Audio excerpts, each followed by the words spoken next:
Welcome to Happiness Matters, the show where our guests share their stories and insights to inspire you, encourage you, motivate you, and so much more. I'm your host, Beanie Man, and somewhere around here is my awesome co-host, Mo the Service Dog, and we're brought to you by Mupo TV.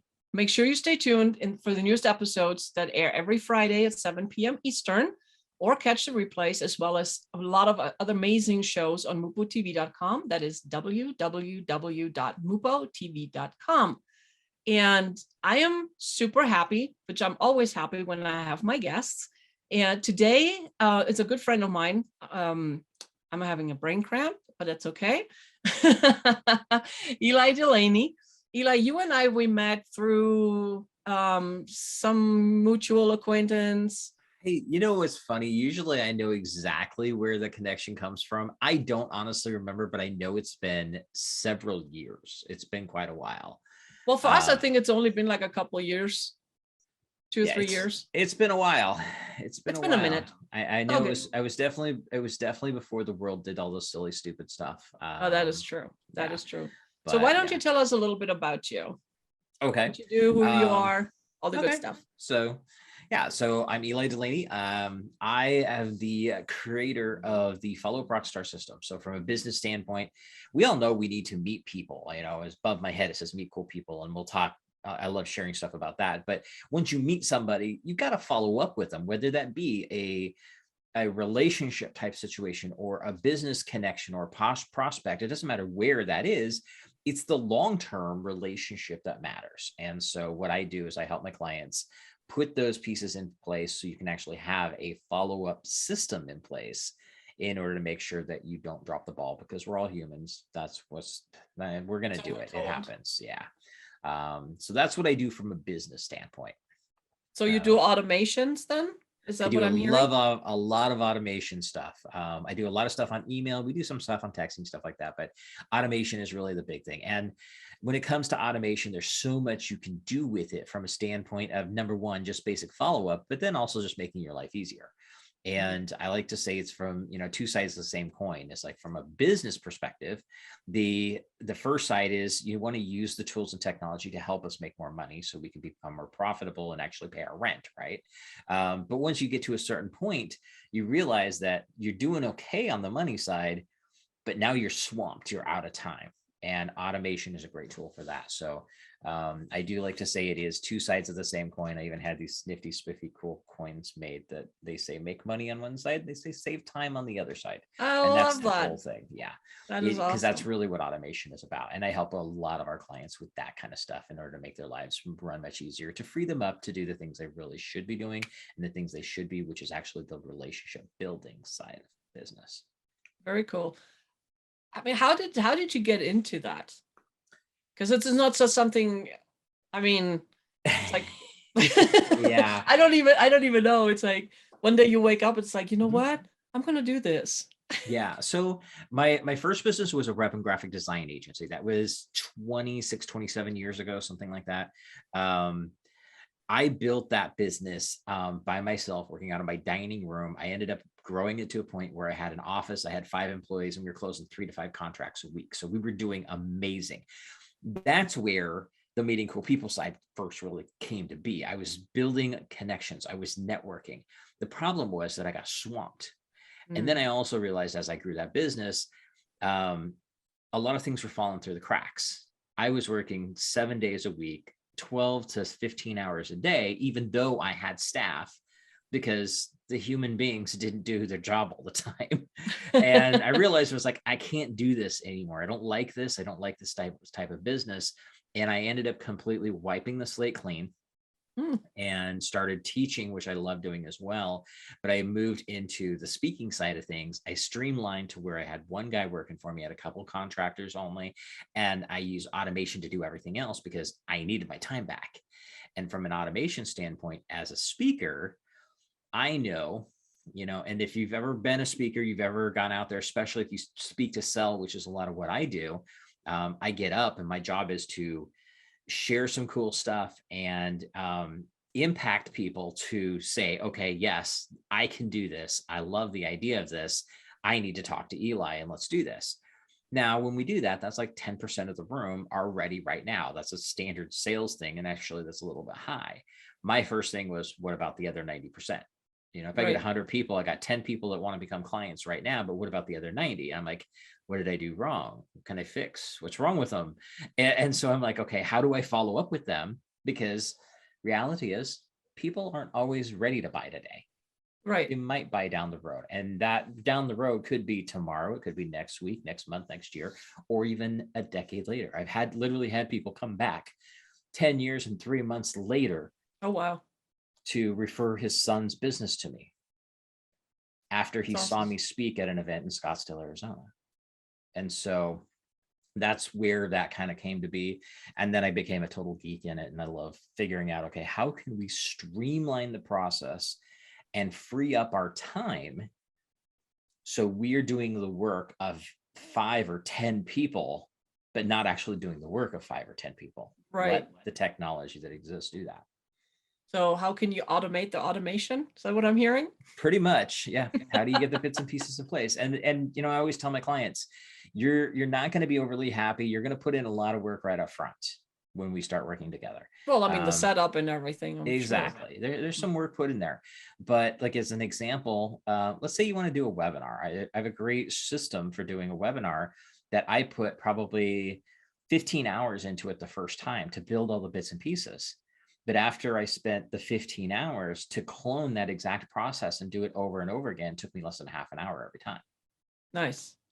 And we do that for clients doing the same thing. It's like, how do we put the work in to build it once and streamline the system so it just works? And then, of course, if you really want to automate things, you can run, like, say, for instance, on-demand webinar, or what we used to have as automated webinars. Some people still run those, but they're not as effective as they used to be, where I had an automated webinar that I put probably 15, 20 hours into building the first time, but then I just set it up and it let it work, and I just drive traffic to it. And it ran for, I think, 6 years before the technology that I was using was somebody else's platform, and they decided to close the doors and didn't tell anybody. So all of a sudden somebody messages me and says, "Hey, Eli, I was trying to get on your webinar and it's not going on." And I'm like, uh-oh. And I go and I look and I find out, yeah, the service just closed their doors, turned off the servers and didn't tell anybody. Wow, way to do business, people. I know. Yeah. But and it was like, okay, well, I probably needed to update that anyway and come up with something new. But the cool thing is it ran for 6 years. I built it once and didn't touch it after that. Nice. I have a follow-up system right now. My running joke, and people hate it when I say this, but it is funny, is that I could literally go outside today and get hit by a bus and still sell you stuff for 3 more years, because I have a follow-up system that runs. That's for 3 morbid, years. Man. Yeah. Now I qualify that with the fact that people always freak out when I say that. I always qualify that. I promise you that I always look both ways twice before crossing any streets. Thank you. Yeah. But the point of the matter is, it's set up, it works, it runs.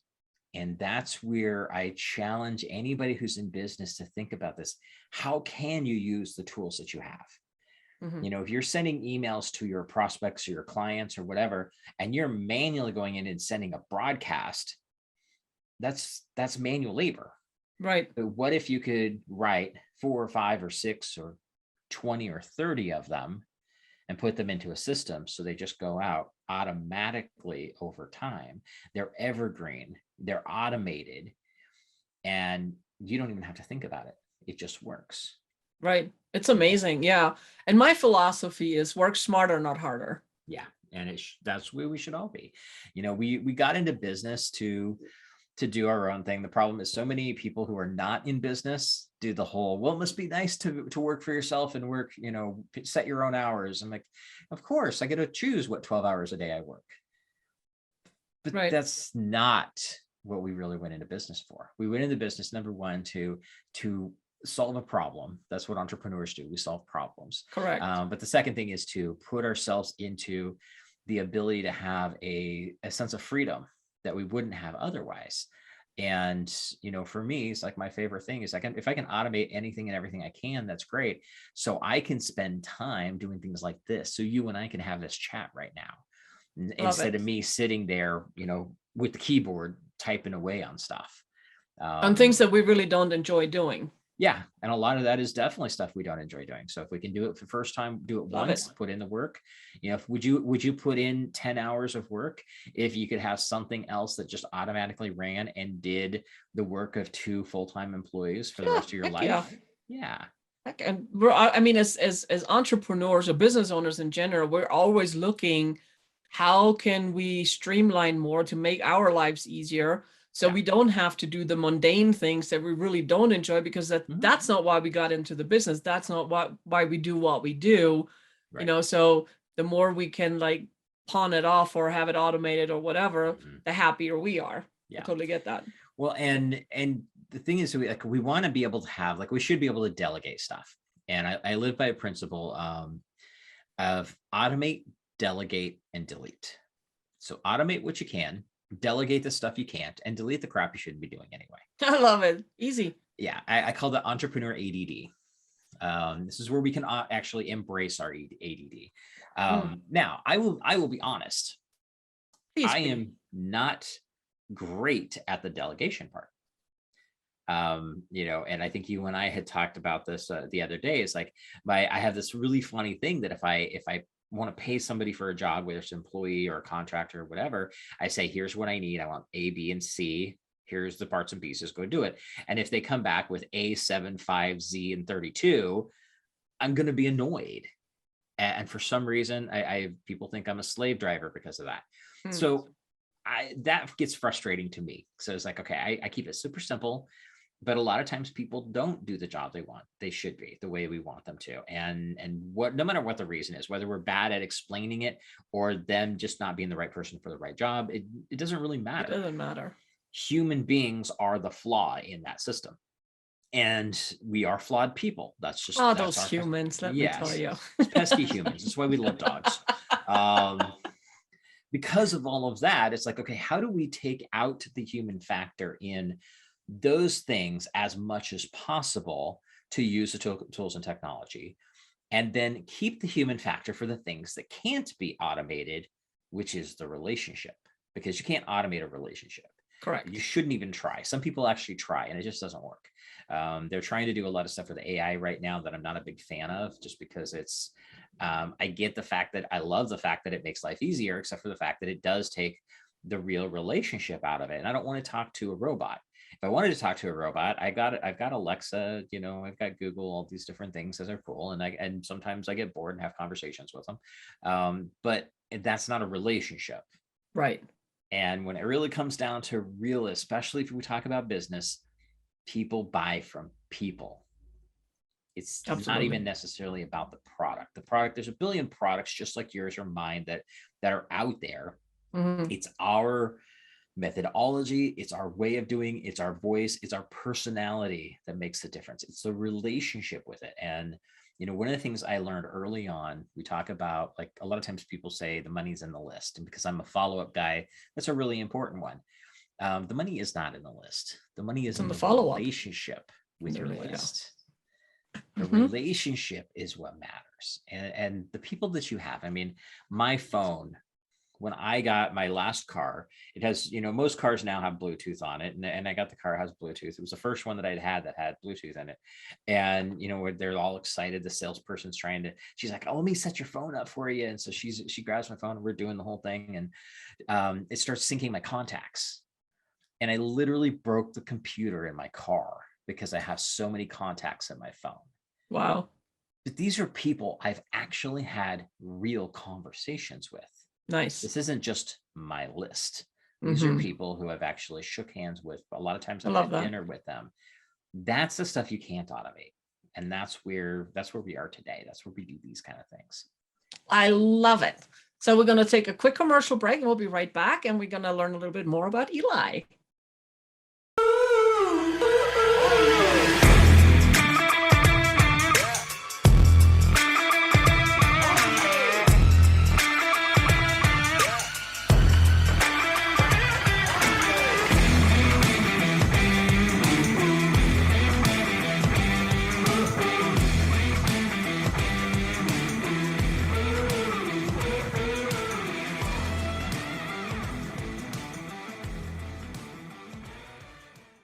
Welcome back. I'm here with Eli Delaney, and he is my automation guru person, but he is beyond all of that. He's an amazing, incredible human being. Of course, I mean, otherwise he wouldn't be on my show. It's that simple. And I love your story. You want to share a little bit about it? And you can go as deep as you want, as far as you want. That's up to you. Which part of the story do you want me to go into? And first off, before you answer that, I want to say thank you for the kind words. I appreciate that. Oh, my pleasure. That always means a lot to me. So which part of the story would you like me to go into? Because I got lots of them. Whichever, here's the thing. Whichever one you feel inclined to share right now, okay, that will help our viewers, okay, or inspire them or make them laugh, either or. Let's talk about meeting cool people, because you know this is kind of a staple of my personality and what I do. Outside of the getting paid for what I do, the automation stuff is there, but literally, and I said this before the break here, is we automate as much as we can in order to do the things that we can't, which is relationships. And so, above my head here in the video, you guys, it says meet cool people. And that's a hashtag. It became kind of a movement out of a snide comment that I made when I was speaking in 2019. I was traveling all over the place, speaking all over the country. And I was at an event that I was actually a regular speaker at every month in Miami. And they would go around the room. It was usually a small event, like 15 to 20 VIP level type of people would come in, and they'd say, okay, we're going to put the mic around and everybody introduce yourself, and, who are you? What do you do? And what are you hoping to get out of the next few days together? And so all the audience, the member or attendees would do that. And then they're like, okay, well, let's have the speakers talk too. And so they'd have the mic go around.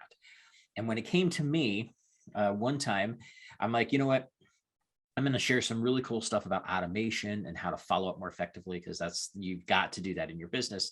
But reality is that beyond me speaking and sharing that with you, I love to meet cool people. And I come here every month from Portland, Oregon, flying all the way across the country to Miami, Florida, which is almost as far across, coast to coast as you can get. In order just to hang out with you guys and meet cool people, because I honestly believe that the people that you meet are going to get you anywhere you need to go. And, I agree. And that was a statement out of just sharing with the group. It hung on. And what ended up happening was, I think it was the next month when the MC started going around and doing this with everybody. They're like, all right, well, Eli's our guy. He's going to be your next speaker here. And by the way, Eli literally comes here just to meet cool people. And it ended up kind of becoming a thing. That's awesome. And that's how it got started. And reality is, when it hit, it was so funny, because I kind of realized that one of the things that I'm actually more famous for, especially when we're at live events, is I tend to attract a lot of people. And whether usually it's after I speak, people will come up to me and they'll say, hey, thank you so much. This is awesome. The normal stuff that I love hearing. And I'm like, thank you. I'll tell you what, a bunch of us are going to get together, get together for dinner. Why don't you come join us? Nice. And I would get 10 or 15 people together for dinner, and we made the whole thing about it. In Miami, I had a specific place that we went to. It's right by the water. It's called the Mambo Cafe. We have Cuban food and great mojitos, and we just have a blast. I got the same waitress almost every time. Her name is Nora. I think she's, if I remember correctly, I think she's from Venezuela. Mm-hmm. And it's just a great experience, because I believe that sitting down and breaking bread, having a meal together is the best way for people to get to know each other. And so Absolutely. I became known for that. And so now, when the pandemic hit and 2020 blew up the world, I realized that we couldn't do that face to face. Obviously, we weren't going to real events. And I had friends who were really struggling, that were hardcore extroverts. And so I'm like, you know what? I've thought about doing this for a while, but I think it's time. And so I started the Meet Cool People Happy Hour. And so every week, and you've now come and attended yourself, every week we have on a Wednesday nights, we have a group of people that come in and just hang out and have a good time. And it's like, who are you? What do you do? What do you need help with? No, you can't be asking for clients, because we all need clients. And I have to tell you, I love that. So it was my first time I was actually able to come. Yeah. And I just love the camaraderie in there. Mm-hmm. I mean, I'm the stranger here. Everybody else I think knew each other already. Mm-hmm. You know, and here's me, the new kid on the block. But I mean, it was so welcoming.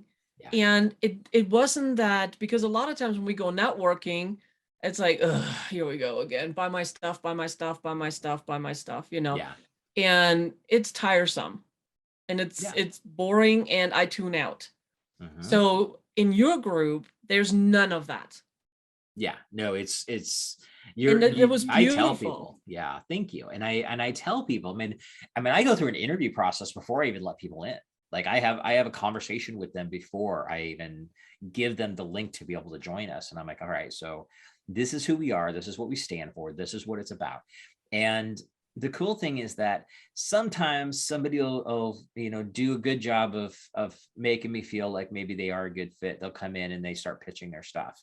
They don't last, and I don't kick them out, but they realize it just fell on deaf ears, which is what happens in most networking events. Right. People show up and it's like the whole, it feels like a gang drive-by only with business cards, right? Yeah, it's the want, Exactly. And this isn't about that. This is what do you need help with? And it could be anything from, I have an idea that I just need to bounce off of you guys, or I need a graphic designer that can help me with this thing that I'm working on. Or do you have a resource? And great example. I talk about my cool little coins here. Do you have a resource on where to get these kind of things made? We get people asking those things, and we have people to have those answers. And now that I've got some made, that's one more thing that I can help other people with. And the cool thing is then, depending on what it is, the entire group sometimes will just literally just fire back and forth ideas. We've had people literally like write 3 pages of notes because everybody gave them so many ideas at certain points. And then sometimes it's just a casual. And I always tell people it's perfectly acceptable if you just need to come and just vent about bad things that happened this week, because we all need that every once in a while. Right. And it's a safe space, and that's what I love. Yeah. And not once in that, what was it, like an hour and a half or something that we were on? We generally not run about 2 once hours. did I have the feeling that I was out of place. Nope. Not once did I have the feeling of being an outsider, Right, being the new person. There was none of that. And to me, that was a whole new wow experience. And I absolutely love it. I wish I could come every week, but I'm at the same time, I have the production meeting with Mupo TV. So I can do once a month, but still it's like, wow, this is awesome. I love it. Well, but here's the thing, guys, for the viewers, you don't just have to join the group to meet cool people. Mm-hmm. Where can we meet cool people? You meet cool people anywhere and everywhere you go. Right. I mean, I have a joke of the fact that I've done business in the drive-thru of Starbucks before, and I'm not kidding. I have. I've made sales in the drive-thru of Starbucks before. Meet people, have conversations with them. It doesn't matter if you're at a coffee shop or just spend a half a second with just have a cool conversation. Ask questions to the barista at Starbucks. If you get an opportunity to, whether it be in person or online, you've got events going on. Like even summits are a great example. I do a lot of summits and things like that. Don't just show up and watch the speakers, but have conversations with the audience. A lot of times that chat room is going. Find the people that, like, maybe somebody talked and there's something that they said that resonates with you because they asked a good question. And that might be somebody you should talk to. So send them a message privately and say, hey, I love what you said right there. I would love to chat with you later. Can we book some time to chat? Most people are really good about that. Or connect with them in social media. I mean, social media is the easiest way to connect with people in today's world. Right. It's not uncommon for me to have conversations with 20 different people on Facebook in one single day at any time. I love that. Some people will say, okay, well, I don't really see you post a whole lot in social media. It's like, yeah, because I'm in Messenger. And that's really where I spend most of my time. As a matter of fact, if you go to messenger.com instead of facebook.com, it literally takes you just to Facebook Messenger. So it gets rid of all the other crap. And then that way you can have real conversations with people. I and love that. do that. Think about that. What are you doing? A great tool that you can do. We'll use Facebook for this. Facebook tells you when people's birthdays are. So when Yes, it does. somebody's birthday's going on, don't just go through and post on their birthday card like everybody else does, because that gets buried. Nobody gets to see all of that. I get no less than 300 messages on that, and I cannot see them all because Facebook tries to fix things and makes it harder to see them all. Yeah. You That's a see whole that? other conversation. Yeah. Take your phone, click on message, and then record a video saying, hey there, I saw today was your birthday. Happy birthday. I hope you had a great day. Let's catch up next week. You get 15 seconds. In 15 seconds is all it gives you. You can send a personalized video message to somebody for their birthday for the very simple fact of, hey, it's your birthday. Just want to pop in and say hi. Do you think that's going to stand out as opposed to those 300 happy birthday messages that are on your wall? Oh, yeah, absolutely. Heck yeah. And it will blow people away because nobody does it. You know, Right. funny thing is I have shared that tip no less. I can say that I have shared what I just said with no less than 5,000 people in my entire life. You know how many personalized birthday videos I've gotten? Two. Yep. Even though I share that all the time. Right. And by the way, you don't have to be pretty. You don't have to do a fancy background or anything. I will literally be in the Starbucks drive-through waiting for my coffee, waiting to order my coffee in the car. And I'm like, all right, let's do this. And I just record a video. I'll see who else I have, record a video for them. In 3 minutes, I've taken care of all the birthdays that I need to for the day. It takes no time at all to do this, but it makes such an impact. Right. I love that. I love it. And the other thing too is when you said it's like, you know, start a conversation, ask questions, and you don't have to think it's like, because if you're anything like me, my brain is like, oh my gosh, what do I ask? What, blah, blah, blah, blah, you know, and you go in panic mode. All you have to do is smile at somebody and say, hey, how are you today? Yeah. Yeah. That's all it takes. That's all it takes. That is all it takes. Yep. Smile and ask how they're doing today and be genuine, because people can tell when you're fake.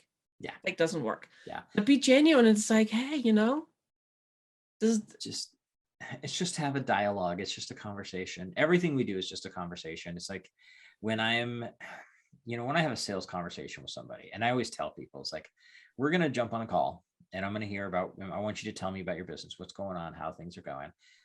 It's a conversation. I'm going to help you one way or another.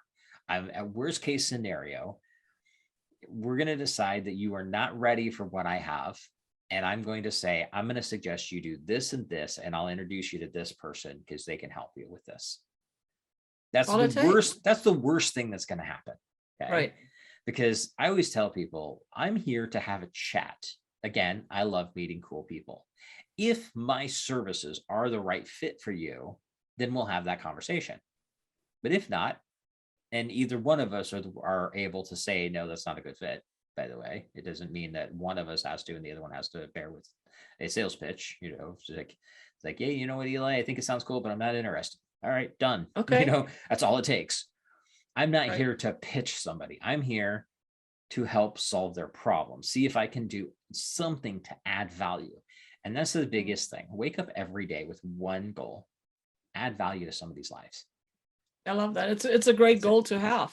Yeah, that's all it is. It's like, how can I make a difference to, who can I make a difference for today? What can I do today? And really, guys, it is so simple. Sometimes all it takes is smile at somebody and say, how are you today? Yes. Yes. It can make such a huge difference. It makes a huge difference. It's amazing. I have seen times where I mean, obviously I spent a lot of time at coffee shops, so I always bring up coffee shop stories. Where coffee is good. Yeah. You know, barista is just having a bad day. You can tell they're kind of having a bad day. And it's like, what's going on? And they're like, well, you know, this customer was just yelling at me for something. And I'm like, tell them to move on next time. You don't need to worry about that stuff. Or, you know, just even asking the simple thing of how's your day going? Right. You know, it's so funny. You said that, but you know how many times they get confused because they're trained to ask you that question. but nobody asks them that question. Oh, absolutely. And when you ask them that question, they're dumbfounded. They're really not even sure how to answer.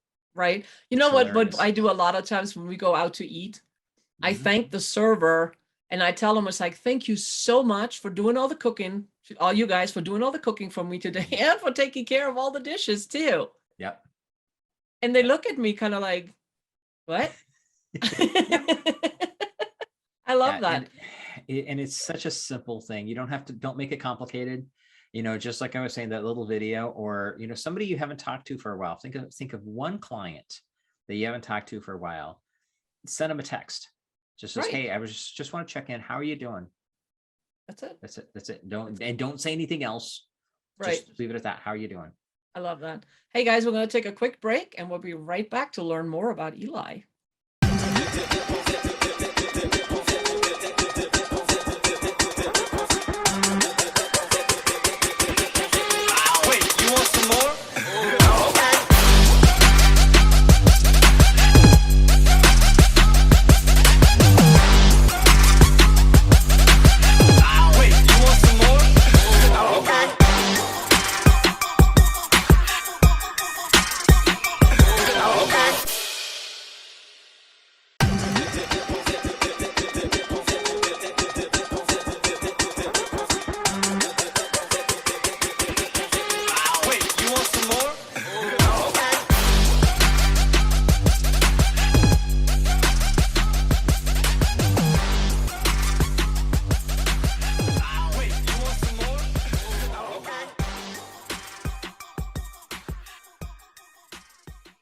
Hey, welcome back. We're going to talk a little bit more with Eli. And I'm curious, Eli, because I know the dreams we have when we're little and we're growing up. It's like, oh, I want to be this and I want to be this. I think I wanted to be a veterinarian at one point and a ballerina. And oh yeah, and my youngest, that was the funny thing. One time we asked, with the kids, it's like we asked them, it's like, what do you want to be? And she goes, I want to be a billiontologist. And I'm going, that is awesome. What's a billiontologist? Sounds cool to me. I know, right? And she goes like, well, duh. A billiontologist has billions of dollars. I'm like, oh, have at it. Yep. There we go. But then of course, it's not a word. So I looked at her and I'm like, where did you hear that? And of course, the answer that older brother, Tim. So, so I look at Tim and I said, what is a billion? Where did you get that? And he laughs and he says, well, actually, him and his friend Lorenzo had a conversation and it was not billiontologist, it was paleontologist. Ah, got it. Okay. And I laughed and I said, I looked at Kaya and I said, no, you stick with the billiontologist. You make a lot more money that way.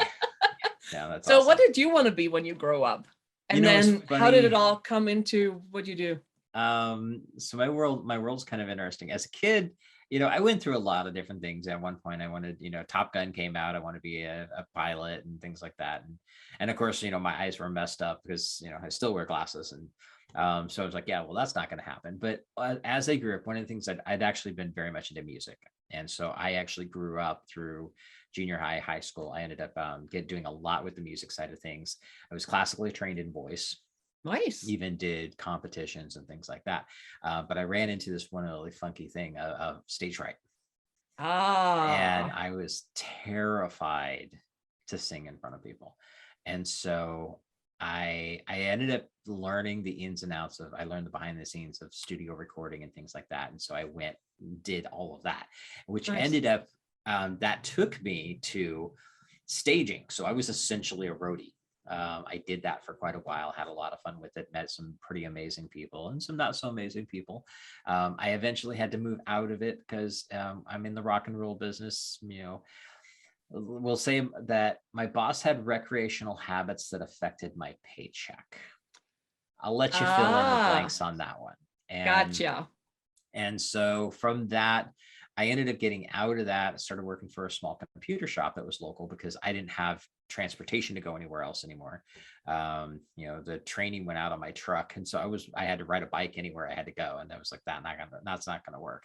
So I ended up working for a small computer shop and we were an internet provider as well. Nice. And so that's how I got into my first company, because I worked for these guys and I learned HTML, I learned how to build websites, I learned Photoshop, all of this stuff, had a blast with it, and I did really well with it. But as some of us, we run into that situation where we work for other people, we have great ideas, they say Right. our ideas are bad, and we have to do their ideas, and then things keep failing. I also ran into a situation of working for people and having that situation, and then again my paychecks were bouncing, and I'm like, okay, this is not working, I have to go out on my own. And I actually have one boss who she and I both agreed at the same time that I was unemployable. It worked really well, and that's how I got it was so funny because that's when I kind of started my web design agency, I took it like off. that. And then over time I started teaching classes because the world technology was changing, people want to know how to edit their own websites. Hmm. And I love doing it. It was so much fun. That's awesome. And I love And how, and for most of us, when we're little, we have this, oh, I want to be this. And yeah, then things get put into our place and we have experiences and everything changes. And we actually, I mean, not all of people, but a lot of people find their passion. And it's like, oh, that's what we're doing, yeah, and they just run with it and they have a blast. And so since this is Happiness Matters mhm, here, yeah, and I think I know you well enough where I can make the assumption that you love your business and it's fun. It's yes, not it really is. work. It is fun. So what do There, you do? I will say there's definitely some work there, but it's a lot of fun. Well, yeah, there is, Yeah. but I mean, it's like, Mhm. to me, what I do, my work and everything, yeah, there's the mundane stuff, not Right. so much, but overall, it adds so much to my happiness, Right. that it's like, this is my happy place. I can sit here on my computer and create and do stuff hours on end and forget life around me, Mhm. and this is my total happy place. But then there's other things too that I really enjoy. It's like, so what do you do to fill up your cup, to keep your cup filled, other than enjoying your business? And Other than enjoying my business, so I have a couple of sideline things I enjoy doing. My hobbies per se. Number one is when I moved up here to the Portland area, which was as of right now about 9.5 years ago. Um, it was a while later, but I ended up falling into archery as a hobby. I know, I love that. It's like, And you're my Hawkeye. yeah, and it's also that the people that know that is like, yes, and he gets such a bad rap in the Marvel universe. You're like, he's useless. I'm like, no, you don't understand him. No, he's amazing. Plus he's pretty awesome. But you know, for me, it was one of the things that for years with my business, because I am so passionate about what I do. Especially like when I started my web and graphic design agency, people are like, well, what do you do for fun? I'm like, read marketing books. And they're It's like, like, oh, really? That sounds so not exciting. exactly, yeah. And for me it was exciting because I loved it, and I still do Right. that. I still have stuff like that. People ask me, what do I do for fun? A lot of times I'm still reading marketing or personal development books, stuff like that. Or what do I go to do for fun? I travel across the country and meet cool people. Okay, but from a hobby standpoint, archery is my number one thing. And the reason is because it is a complete opposite of what I do on a regular day. So I am sitting here behind my computer, we're on camera, we're doing the Zoom thing, all that kind of stuff. This is literally as non-techie as possible. I went old school, stick and a string. So I shoot a longbow. And the funny thing is I got into it from knowing nothing and found out that it's a great form of meditation. It's a great form of relaxation. Really? How I'll was that? walk. Yeah, it's actually the Chinese culture or Japanese culture specifically is very well known for a form of meditation. Really? Yeah. Is it because of the breathing that they Mhm. suggest you do when Yeah. when you pull it and then release it and Yep. everything? Yeah. There's actually tournaments, Japanese archery specifically. There are even events like tournaments. And in order to win, it's not how well you shot, it's your form, all the actions that you took. You actually Huh, get scored higher on that than you do how close you got to the center of the target. interesting. Yeah. And so it taught me a lot of stuff about relaxation, about control, focus, and that kind of stuff. And then getting out of your head, because we get inside of our head and we got a billion and one different things going on at any point. I mean, it's like, okay, let's see which personality is going to come out today. Where that is real simple. It's like I just wipe everything out, and it's just a stick and a string. It's just me. and that's good form of relaxation. And then my inner nerd takes me into another area which sort of relates to the archery stuff. I'm a big Ren Fair nerd. So I go Oh, to I was Ren. just gonna ask you, you gotta like dress up and go to like the Ren fairs and all We of do. that? We do. Yeah. So Oh, you're so my people. yeah. So yeah, I do a lot of that. My daughter's the one that got me into it originally. The funny thing is that I've always been a medieval fan. I've always loved stuff like that. And I didn't even know what a Renaissance fair was for a bazillion years ago. And we went to them in Arizona when I still lived down there. Loved them. Came up here. We found some really tiny ones. And then over the time, things have grown and we've actually gotten into it. And we actually travel all over the place sometimes. In 2019, I hit 9 fairs in 8 different states. Nice. And it's a whole different culture because again, you get to take away from the techie stuff. You're getting away from the day-to-day grind of work. You just get to have fun. You can drink some mead, you can watch some jousting, you can play some games, listen to some amazing music. And it still goes back to meeting cool people. I mean, I've met some of the most amazing people. And the cool thing is these people travel, like the performers and the vendors travel from fair to fair. So a lot of times I'll run into people that I know from different fairs. And now I've gotten to be friends with some of them, which is kind of fun too. That's awesome. And then, this more recently, we went down to the Texas Renaissance Fair, which is the biggest one in the country. First time I had a chance to go to that. And I flew my daughter down to go down with me as well, which was a lot of fun. That's awesome. Did you ever go to one in Europe yet? Not in Europe, no. I have not been out of the continental North America. I've been to Canada once. I've been to Mexico twice. Other than that, just US. And I don't do a lot of traveling other than within the US. Hey, nothing wrong with that. It's like for us, I mean, I am from Germany. I was born and raised there. I met my husband over there. So, yep. And I got into the whole medieval thing, and we got to go to the biggest Renaissance festival that is in Germany. It's actually held by Prince Luitpold of Bavaria. Nice. On his castle grounds. And he actually built a whole jousting arena and the whole thing.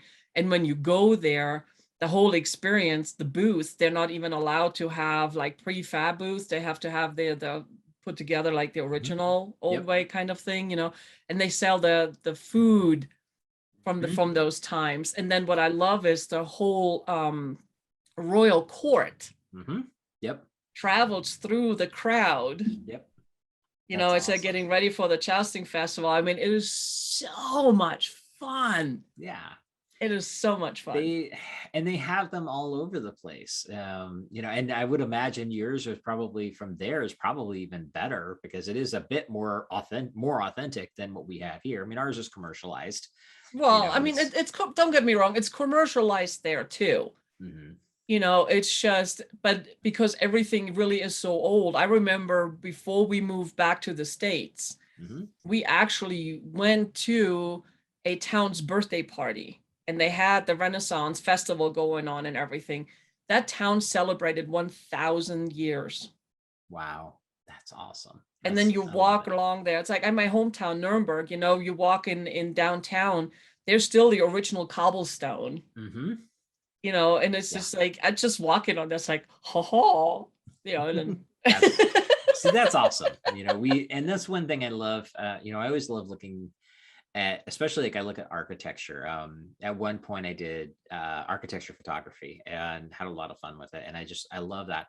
And the US doesn't have the same architecture as Europe does. I mean, Europe's just such amazing stuff. And of course, my goal is to own a castle. There's one for sale. They're here in the States. Never mind. Well, that's fine. I don't really plan on moving to Europe, but where is the one that you're seeing for sale? Because I've looked. It just popped up on my Facebook as I was scrolling that there's two actually. And well, if you find it, send it over to me. I'll take a look. I will looking for places. There's actually a castle here in Portland I was looking at. It recently got snagged up by somebody else though. But it's fun. It's fun to have the weird side. Get out there. It's like embrace your inner nerd, embrace your inner child, and have fun. Because I mean, that's really what we're here on Earth to do, is to learn, to grow, and have fun. And meet that's cool just people, it. of course. Of course. And that's the fun thing about it. And that's one of the reasons that I like Ren fairs type of stuff so much, is because you don't really get judged. You can go in there, you can come in plain clothes and just be, we says like, you can be a civilian if you want. Or you can dress up and go extravagant as you want. You can be crazy. And sometimes you want to be totally out of the box. Sometimes I've seen stormtroopers from Star Wars show up at a Ren fair and people are like, wrong time frame, but it's cool. You're Hey, good. time travel is a thing, I know, we had Doctor Who. We have an amazing, if you're a Doctor Who fan in any way, shape, or form, Oh, David yes. Tennant, so the Ninth Doctor. There's a guy here who looks just like him, like crazy, just like him. At the front door, really? That's so cool. Yeah, and first time I saw him was at one of the Ren fairs. I'm like, whoa. I mean, he was. If I had seen the two side by side, I could have told the difference. But looking at him with just immediately, I was like, no way. That's awesome. See, and here's what's really cool. This is where the medieval outfits and the sci-fi come together. So we had the Galaxy Fest here in town a few years ago. And I went, because I'm a nerd and this is what I love to do. Yeah. And of course I have Mo, my service dog, with me. And when we're out, I put a bow tie on him. Okay. But wait, it gets better. I dressed up as River Song. Okay, nice. I love it. And we took a picture with like the green screen. It's like on another planet with TARDIS. That's awesome. So cool. So much fun. And the fun thing about stuff like that, this is, and for anybody who's watching this and you're not in the nerd arena like we are, and that's okay. It's perfectly okay. But I'll tell you what, go to a Comic-Con, go to a Renaissance festival, go to the weird things like that, because you will find some of the most amazing, friendly people. And they just are there to have fun. Well, they're there to have fun. And here's the thing. When you go to those kind of events, those people are genuine. They're themselves. Yeah. They don't have to put on a show. They don't have to put on the facade. They don't have to be the proper business person or this, that, or the other. Okay. They can be themselves, whatever that looks like. Yeah. And it's just fun. It is so much fun. Yeah. And it's, I've never seen more, in 2 years, I've never seen more happy people than I ever have at a Ren fair, because they just have a good time. Everything from the adults drinking mead to the little girl in the fairy costume, talking to the princess or talking to the dragon, Yeah, it's just beautiful. It's a beautiful experience. It really is. And I love that. And the cool thing about it is like everything we talked about it is about, do things that make you happy. My business is designed for the fact that number one is that I'm not location dependent on anything. As long as I have, my joke is if I have my laptop, I have good internet and a good mocha, I'm ready to rock and roll. I can do that from anywhere. I've done that from hotel rooms. I do that from a lot of coffee shops. That makes it easy for me to do these other things. Right. Because it's a choice. It comes from within, happiness and joy and all of that, Yeah. It's a feeling that comes from within, and it's like no matter what happens, right, you still have that. Yeah. And the other thing with it too is, I don't know if you and I've had this conversation before, but we live in a world where people are kind of funny about the word capitalism. And I am a full-on capitalist. I don't hide that in any way, shape, or form. Anybody that knows me knows that I like to make money. But the reality is that we go back to that phrase that people like to throw out there, which is money can't buy happiness. Money itself is not going to buy happiness. No, it's just nothing does. Yeah. Well, but here's the fun thing with this is I don't think that money buys happiness, but it buys us the tools that gives us the ability to be happy, which are the money and the things that, number one, for me, making more money, I make an impact on my clients. Those clients are now growing. They're bringing in new employees, right. They're more successful, all that kind of fun stuff. But at the same time, that also opens me up to be able to do these things. Like I go to a Ren fair. Well, now I flew my daughter down to Texas. I was there speaking. I stayed the entire week so we could go to the fair the next week. I flew her down. Like, I came down on Thursday. I spoke Friday, Saturday. I stayed the entire week, flew her down the following Friday in order for us to go do that. So that That's makes her awesome. happy. We have fun. But then we're there and I'm buying the music or t-shirts from the performers there. So I'm helping them with their art and helping support them and making them happy. And Right. see, that's what all of this stuff does. It's all connected. And so by, again, going back to my cool little coin here, make money, save time. Well, you make money that gives you the ability to do more things to make a bigger impact, but then saving the time lets you spend the time to do those things. Right. I love that. I love it. Eli, you are amazing. Oh, thank you. I appreciate it. So are you. Oh, thanks. Well, it takes one to know one. That's what I tell people. So if people want to get a hold of you, what's the best way to get a hold of you? Easiest way to get a hold of me, connectwitheli.com. It is ELY. A lot of people don't get that. Connectwitheli.com. And when you get there, there's all kinds of stuff. It's kind of a hub site you can find my websites. You can find all my social media links. By the way, if you connect with me in social media, which I highly recommend, stop and say, hey, I heard you on the show with Beanie. Okay. Let me know where you heard from me, because I get a lot of friend requests from people on Facebook and LinkedIn and all that kind of stuff. I don't get to a lot of it, but if somebody sends me that message first, I'm definitely going to put it at the top of the list. And if you want to find more stuff about what I do, there's some videos and different things that kind of share a little bit more about who I am, what I do, and all that kind of stuff. And at the end of the day, honestly, there's even a button on there that says, let's chat. If you want to book a call with me just to talk and see, tell me what you're doing. Let me see, how can I help you? It's not a sales call. It's a conversation. I just want to chat with you. Get to I know love you. that. Again, it goes back to meeting cool people. So that's all of that stuff is on there. Connectwitheli.com. Again, Eli, ELY. Reach out, just connect with me. I'm easy to get a hold of.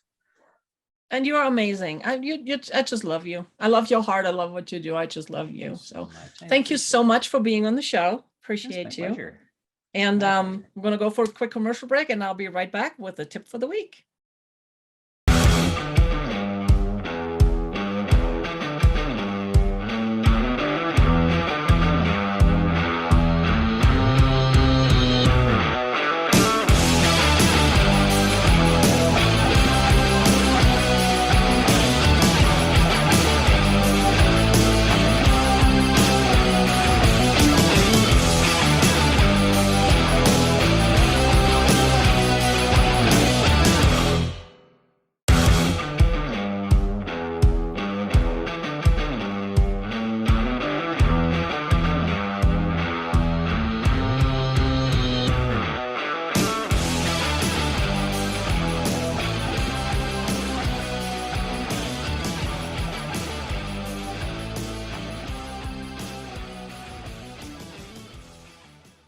Hey, welcome back. We're here with a tip for the week.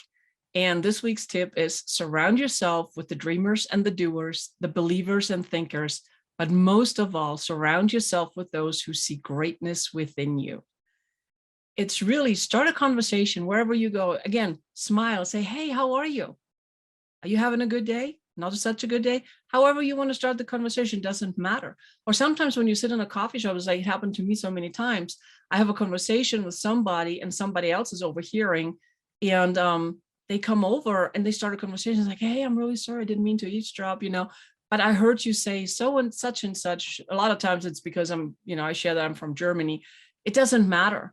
But we have this really good conversation, and you never know where that leads. You never know. But those are the people you want in your life to support you, to cheer you on, to lift you up, and all of those things. You really need to talk to them. So here's the other thing too. If you like the tip of the week, but you would like a daily dose, we are on social media. You can find us on Instagram, Twitter, and of course, Facebook.